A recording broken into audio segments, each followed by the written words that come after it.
ফাতেমা দরওয়াজার সামনে আইসা দেখেন বিলালের চোখ থেকে জর জর জর জর করে পানির ফোঁটাগুলো বেরিয়ে আসতেছে।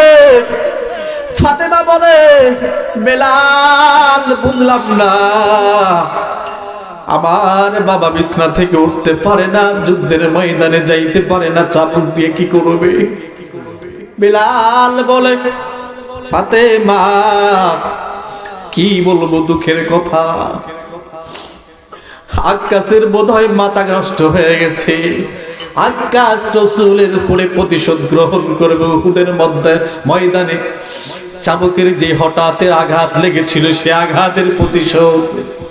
ফাতেমা বলে, বেলাল, রাসূলকে না তোমরা জীবনের চাইতে বেশি মহব্বত করো। আল্লাহ বলে চেয়েছেন রে যুবকের দল, এই যৌবনের শক্তি অন্য জায়গায় নষ্ট করিও না, আল্লাহর নবীর জন্য কাজে লাগাও। অনন্ত কালের জন্য বাহাদুরি আর মাস্তানি যত মন চায় করতে পারবা। জোরে বলেন ঠিক কিনা? আল্লাহর হাবিব সরকারে দো আলম যখন অসুস্থ, যখন পয়গম্বর বিছানা থেকে উঠতে পারেন না, ভয় কোনটা খেয়াল করবেন? আমারও যেই ভয়, প্রাণের নবী মায়ের নবীর ভিতরেও ছিল ওই একই ভয়। কিন্তু ওই ভয়টা মায়ার নবীর ভিতরে এত হিট করছে, এত হিট করছে, মায়ার নবী কখনো মরণের কথা বলতে পারে নাই। মায়ার নবী এই ভয়ের কারণে দুনিয়ার জমিনে কোনো গুনাহ করতে পারে না, আল্লাহ করার নাই। এত ভয় ছিল, এত ভয় ছিল, সাহাবায়ে কেরামের মধ্যে এই ভয় ছিল। এজন্যই তো আল্লাহ পাক রব্বুল আলামিন দুনিয়ার জমিন থেকে সাহাবায়ে কেরাম 10 জন আশারায়ে মুবাশশারা সাহাবীকে নবীর তরিকায় জীবন লালন করার বদলায় দুনিয়াতেই সার্টিফিকেট দিয়ে দিয়েছেন। বলি সুবহানাল্লাহ। আল্লাহর হাবিব সরকারে দো আলম বিছানা থেকে উঠতে পারেন না, বসতেও পারেন না। নবীর প্রাণ প্রিয় সাহাবী হযরত বিলাল রাদিয়াল্লাহু তাআলা আনহুকে ডাকলেন, বিলাল,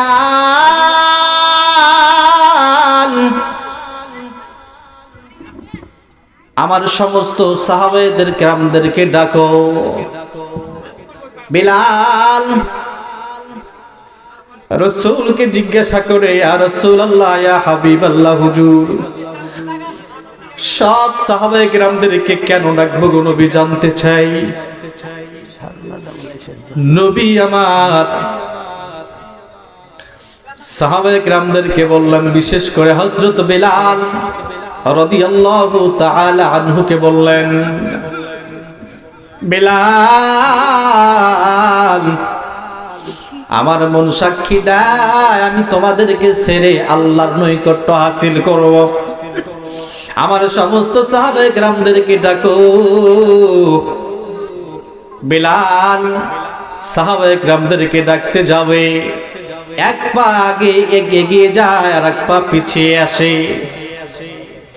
বেলালের গায়ে শক্তি নাই, মায়ার নবীকে যদি হারাই দুনিয়ার জমিনে কেমন করে বাঁচবো? মায়ার নবী ছাড়া দুনিয়াতে বাঁচার তো কোনো উপায় নাই।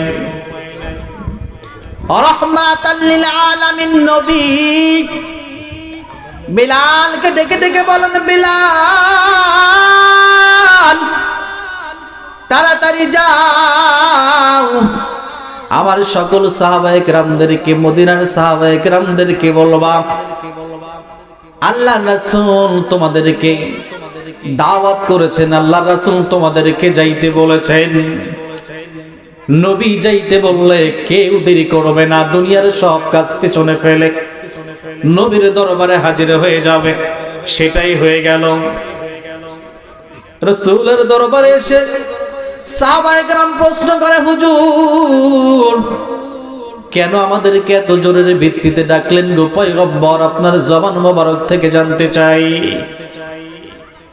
আল্লাহ রাসূল সাল্লাল্লাহু আলাইহি ওয়াসাল্লাম বলেন, ও আমার সাহাবায়ে কেরাম, কবরের ভয় আমি তোমাদেরকে ডাকছি, জোরে কন্যা সুবহানাল্লাহ।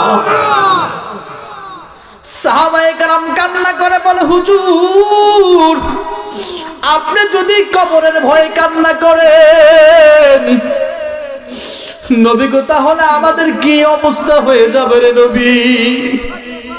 আবার নবী বলেন, আমি যার জন্য তোমাদেরকে ডেকেছি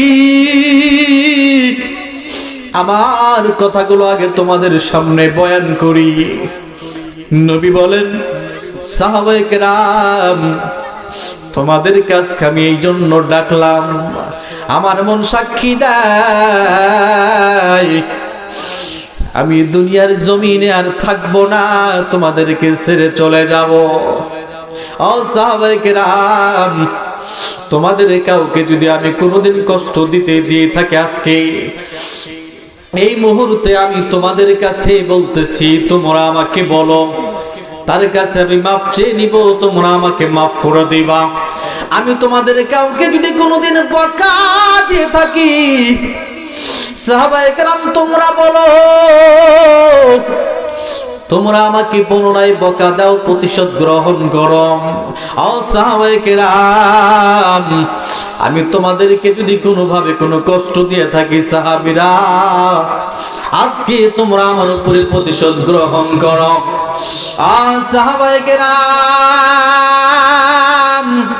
আমি যদি তোমাদের উপরে কোনো হক নষ্ট করে থাকি এই মুহূর্তে বলো, আমি তোমাদের হক ফিরিয়ে দেব।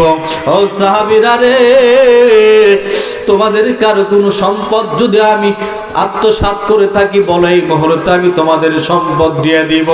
আমার ভয় হইতেছে কাল কিয়ামতের ময়দানে আমার আল্লাহ যেদিন আমার নিজের হিসাবের জন্য নিজেকে দাঁড় করায় দেবে, ওই দিন আল্লাহর কাঠগড়ায় আসামি হয়ে দাঁড়াইতে চাই না।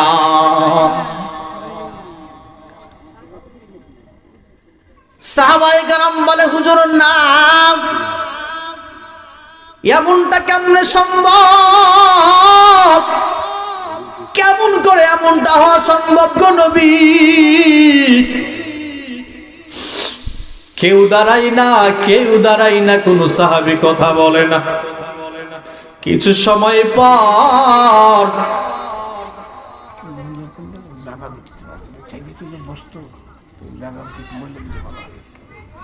মহিলা প্যান্ডেলে যারা বসে আছেন মা বোনেরা এত বেশি পরিমাণ এসেছেন, জায়গা সংকলন হচ্ছে না। আপনারা আমাকে, আমি জানি প্রত্যেকটা মানুষ আমাকে মহব্বত করেন, এলাকায় বলেন পার্শ্ববর্তী এলাকায় বলেন, যারা আমার সাথে চলেন প্রতিটা মানুষই আমাকে খলিলদার থেকে মহব্বত করেন। এই মহব্বতের শোভাতে বলবো, আপনারা একটু চেপে চেপে বসুন, নিজে বসুন, অপরকে বসার জায়গা করে দেন। এর মধ্যে অনেক ফায়দা হবে। আপনি আজকে কোরআনের মাহফিলে, কোরআনের বাগান, এটা জান্নাতের বাগান, এই বাগানে যারা মুসলিম বোনকে বসতে দেবেন, আমার দিলের বিশ্বাস আল্লাহ আপনাকে মাফ করে জান্নাতে বসতে দিবেন। সুবহানাল্লাহি ওয়া বিহামদিহি। আপনারা একটু চেপে চেপে বসেন, অনেক লোক হয়ে গেছে, পেছনে ভাইরা বসবেন। মুসলমান বলতেছিলাম, সাহাবায়ে কেরাম দাঁড়ায় না, হঠাৎ একজন সাহাবী যার নাম ছিল হযরত আক্কাস রাদিয়াল্লাহু তাআলা আনহু, সাহাবী দাঁড়ায় গেলেন, দাঁড়ায় বলেন, ইয়া রাসূলুল্লাহ, ইয়া হাবিবাল্লাহ, নবী গো আপনি কি ভুইলা গেছেন গো নবী? উহুদের ময়দানে ও নবী আপনার সঙ্গে যখন যুদ্ধের ময়দানে দেখা হয়ে গেল গো নবী, আমি আপনার চেহারা মোবারকের দিকে তাকায় দেখলাম যুদ্ধের ময়দানে আপনি বড় ব্যস্ত। আপনি ঘোড়ার পিঠে সওয়ার হয়ে একটু সময়ের জন্য ঘোড়াটাকে দাঁড় করায় দিছেন গো নবী। আমি এই ফাঁকে চিন্তা করলাম রাসূলের সঙ্গে তো সময় দিতে পারি না, রাসূল যেহেতু একটু দাঁড়াইছেন, আমি রাসূলের সাথে সাথে গিয়ে একটু দাঁড়াইয়া বেয়াদবি করব না, নিজের সরি গোড়াই থেকে নেমে রাসূলের রাত মুবারকে একটা চুমু দেব আল্লাহকে রাজি খুশি করবার জন্য। বলেন আল্লাহু আকবার। নবী আপনাকে ভুলে গেছেন?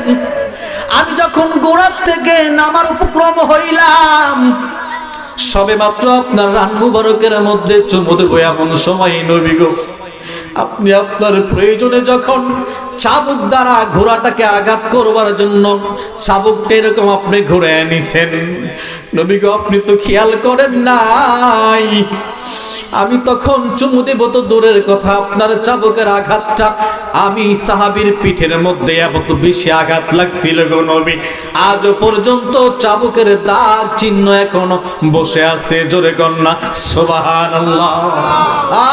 নবী আপনি প্রতিশোধ গ্রহণ করতে সুযোগ করে দিয়েছেন গো নবী।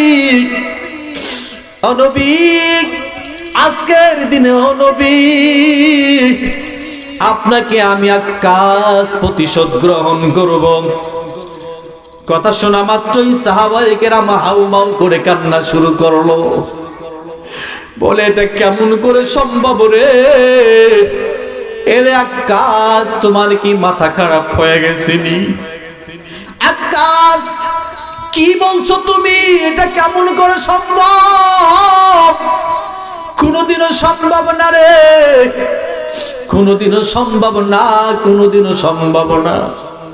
রাসূল বলেন সাহাবায়ে কেরাম তোমরা কেন এমনটা করো আমার বুঝে আসে না।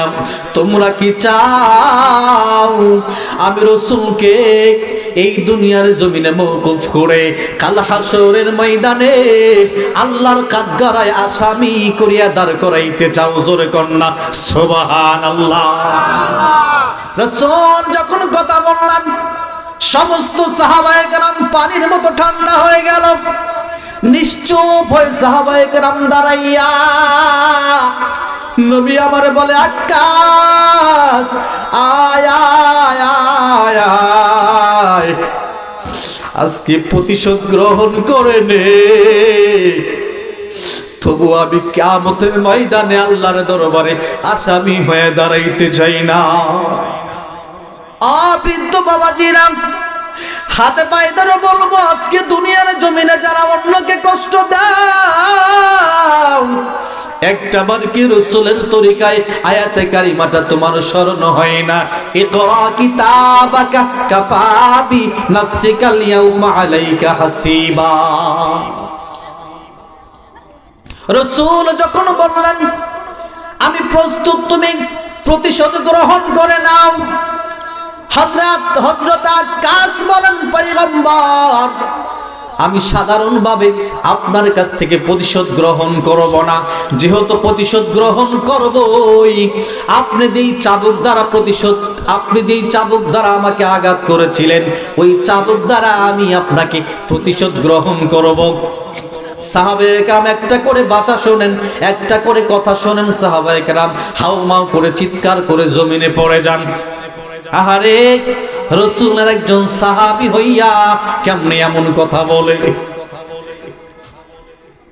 রাসূল বললেন যাও যাও আমার মেয়ে ফাতেমা রাদিয়াল্লাহু তাআলা আনহুর কাছে যাও, গিয়া চাবুক চাইলে আমার মা ফাতেমা চাবুক দিয়ে দিবে।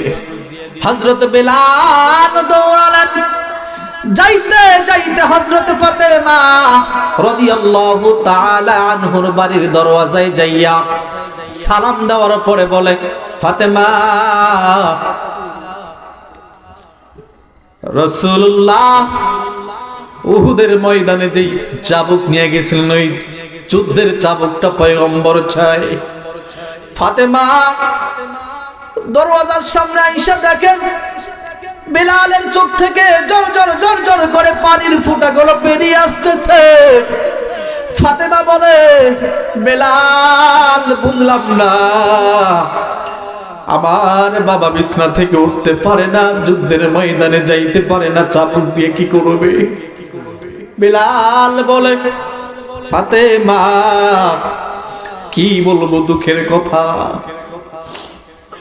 আকাশের বোধহয় মাথা নষ্ট হয়ে গেছে, আক্কাস রাসূলের উপরে প্রতিশোধ গ্রহণ করবে উহুদের ময়দানে।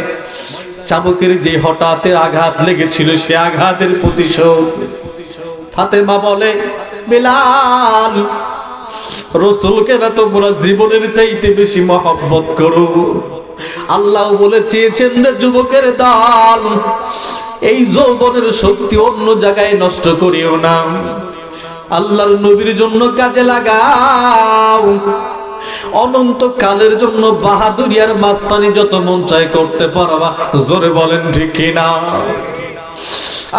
বিলাল, তুমি না আমার আব্বাকে জানের চাইতে বেশি মহব্বত করো। তোমরা বেঁচে থাকতে আমার আব্বার গায়ে যেন ফুলের টোকা লাগতে না পারে, কথা দিয়া যাও। বিলাল কেঁদে কেঁদে চাবুকটা লইয়া রাসূলের দরবারে আসার পর আক্কাসের হাতে যখন দেওয়া হলো, আক্কাস বলে, হুজুর, আমি এমনিতেও আপনাকে আঘাত করব না। উহুদের ময়দানে আপনি আমাকে আঘাত করেছিলেন, আমার শরীরের মধ্যে কাপড় ছিল না, আমার পিঠে কাপড় ছিল না।